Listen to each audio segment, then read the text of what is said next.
It's me, Shadow the Archangel here again. Don't mind the thing on my head. I have dreads, so I have to contain my wild dreads right now. But the topic of today is hip hop dead? Is hip hop dead? And I can affirmatively, I don't know if I'm saying these words right, but I can affirmatively say no and yes. Yes, if you're thinking from the perspective of you really have to be creative and innovative with your music anymore. All you need nowadays is popularity. Reason I say that, a lot of the music that's out today that back any other time, and I know people are going to be like, we're not living in yesterday, man. We're living in today.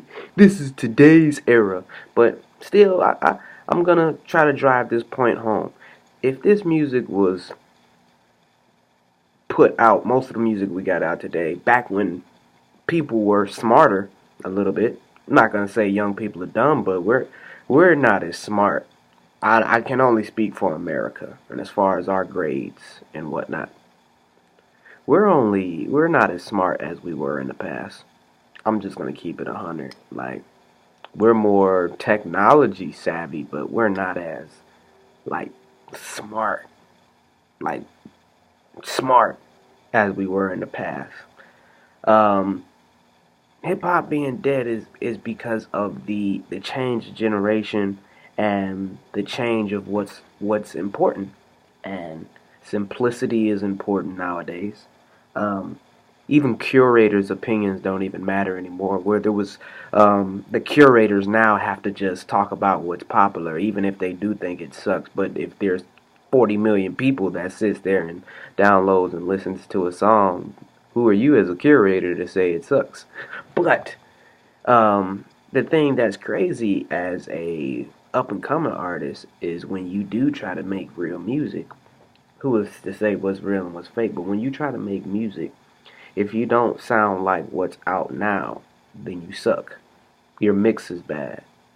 Everything is terrible.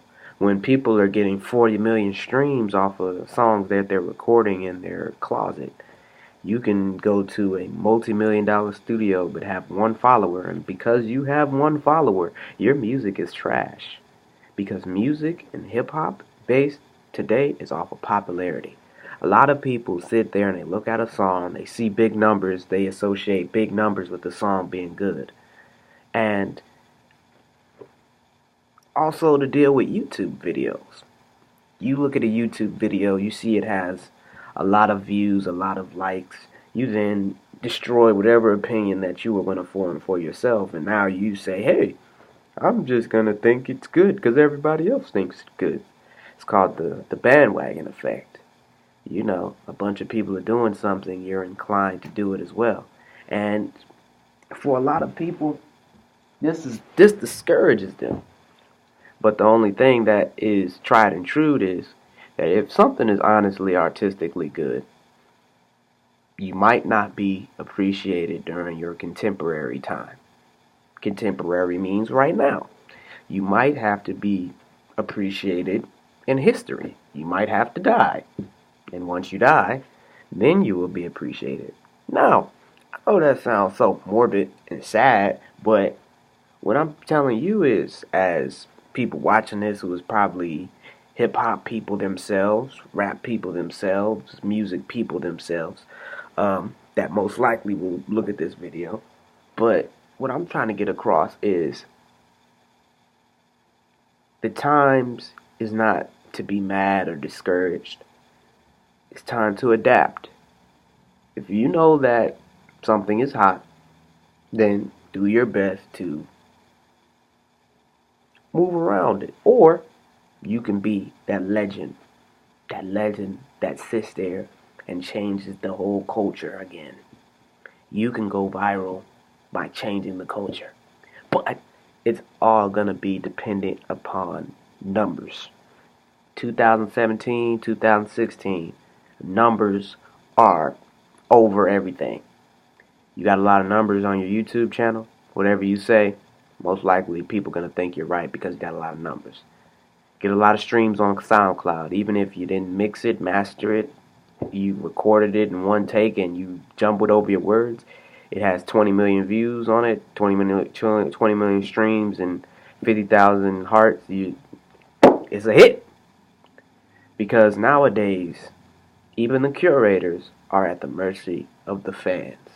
So, a lot of people use these methods to boost up their numbers, which everybody does it, famous people do it, but it's got to the point where it's so drastic that you gotta have these numbers before anybody takes you seriously.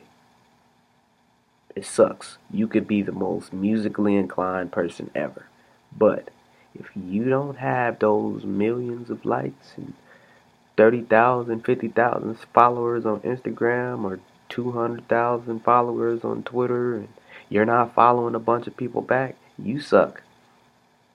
That's really reality now. And even if you had worked with the same engineers as Justin Bieber, Adele, don't matter. And you don't have those numbers, buddy, people are going to tell you that you're doing something wrong. So, moral of the story, find some way to boost up all your numbers so you can look like you the top tier of music today. I'm Shadow the Archangel, and this has been Shadow's Vlog. Go ahead and smash the like button. Talk crazy to me in my comments.